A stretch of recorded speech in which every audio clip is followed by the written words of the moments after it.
About the circumstance of birth or some other trauma in their life came here.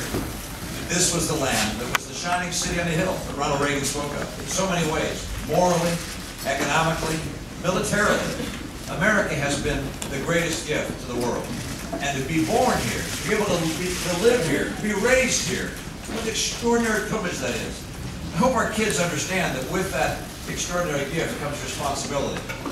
And responsibility to pursue excellence every way we can, to get the education we might be able to achieve, to find work and to work hard in our jobs, to be innovative and creative, to raise families if that's part of your desire, and raise them in a way of responsibility. We have such great responsibilities as citizens, in part because of the huge blessings we have by being Americans.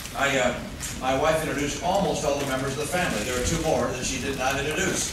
They're the black sheep, but we kept them behind. No. These are her two brothers who happen to be here. One from California, who's a doctor. One who is a entrepreneur in Utah. Will you two guys stand up? You don't need to applaud. Just stand up so I sit next to them.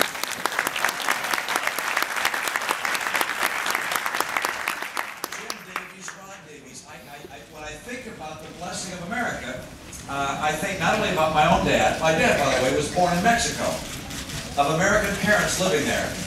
And he came back to the United States when he was about 5 or 6 years old with his parents, and his dad went broke a couple of times. My dad never got a college degree, but he was able to achieve his dreams and became a successful business person.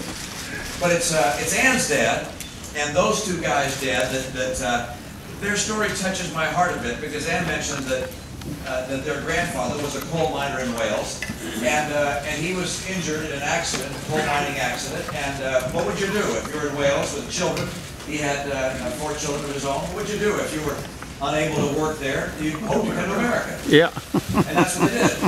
Not only as a family, they had to come sort of one by one. He came first and earned money in factories, I think outside the Detroit area. And then would send money back to bring back other members of the family one by one. Finally, they all came here.